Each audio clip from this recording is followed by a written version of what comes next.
Hello guys, what's up once again? Palaboy OFW here. So for today's vlog mga lods, viral si ate na ng lollipop daw. Ano ba yung gusto niyong sabihin? Actually, warning lang mga lods sa mga nagpapakalat ng ganyang video. Bawal na bawal yan dito sa bansang Kuwait mga idol. Masyadong malisyoso yan. Kailangan tigil-tigilan nyo na yan. Tsaka maawa kayo kay kabayan. Baga nagparaos lang ng ng sama ng loob yun, siguro stress.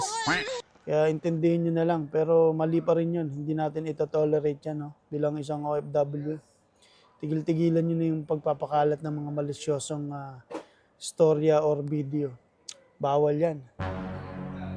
Sana tigil-tigilan nyo na yung mga lods.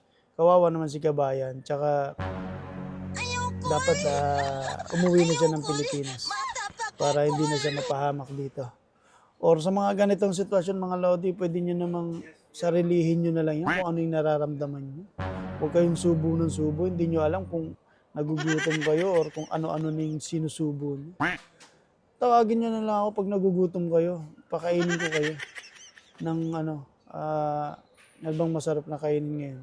Chapati. Yan, chapati. Masarap yan, chapati ngayon, tsaka may partner na chai.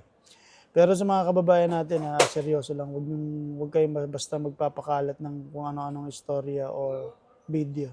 Madali nila kayong matrace. So warning lang mga lods, ingat sa lahat, tigilan nyo na yung lollipop na yan. Alright?